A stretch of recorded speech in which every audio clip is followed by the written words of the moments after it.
This is Zafiro. She died in the 1940s at the ripe old age of 70. She was buried in a plot with at least 3 of her relatives in this graveyard, so she doesn't seem to have come from a very prosperous family. This is Zafiro's family grave as we found it, and this is the slab that we found after digging and digging and digging in the grave, piecing together meticulously over the course of a day, convincing over the course of another day the Turkish workmen to help us clean them off and piece them together, and here it is pieced together at last. I'm probably never going to know anything else about Zafiro, but working with her over these past 3 days have been extraordinary and surprisingly intimate. Working in a cemetery is not the most conventional service project. It almost feels like it doesn't count because we're not working with the living.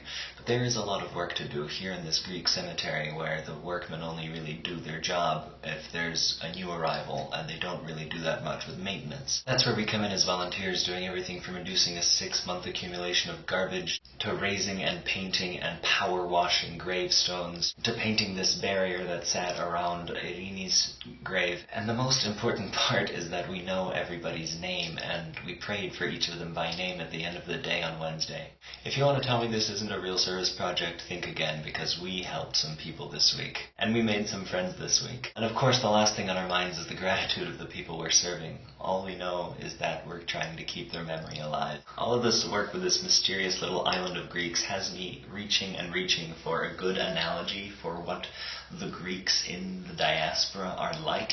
They're not exactly like the Irish and Irish Americans, because there's a distinctive language barrier and preservation of language. The best comparisons I could think of were the Armenians or possibly the Jews, in the sense that no matter where they are, they preserve this outsider status. Even Greek Americans. Working with 16 of them this week, I keep hearing things like, "Why are you dancing like you're from my island?" and other things that you would simply never hear in any other diaspora population 3 or 4 generations in. Greeks simply have more to hold on to, and they hold on to it. Even 4 generations ago, the deceased have this identity connection that people in 2012 coming from Michigan and Ohio can hold on to. Especially as someone who just a few weeks ago formally severed all ties with the Russian Federation. It's admirable, but I know it's not something I could ever do. Every Greek American knows where their relatives were from, and all I know is I have Russian peasants I have yet to explore, as well as that one Tatar great-great-grandfather. This is Turkish food. Life isn't too bad. If you think I've been neglecting making videos, you obviously haven't been looking at OCF's channel, where I've made a video that looks like this. One of the amazing things that happened is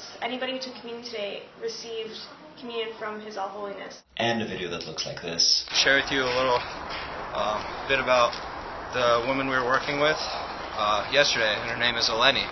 And also a video that looks like this. You can click through to watch a playlist, or there's also a link below. In an entirely unsponsored endorsement, I adore these little bottles. I lost a couple of them while I was in Jordan, so I got new ones. But they are made by the Human Gear Company. They're called the Go Tube. They don't explode under any circumstances of air pressure or jostling around in your bag, and they have suction cups, the 2-ounce size, so that you can simply stick them to the wall of your shower and open them up. They're also food safe and squeezy and perfect for absolutely anything you may need. After these 3 very, very labor-intensive days, we're hopefully going to move on to more touristy stuff. So I hope you'll stick with me and unfavorably judge my output in comparison to that one Gaudi video I made back in Barcelona.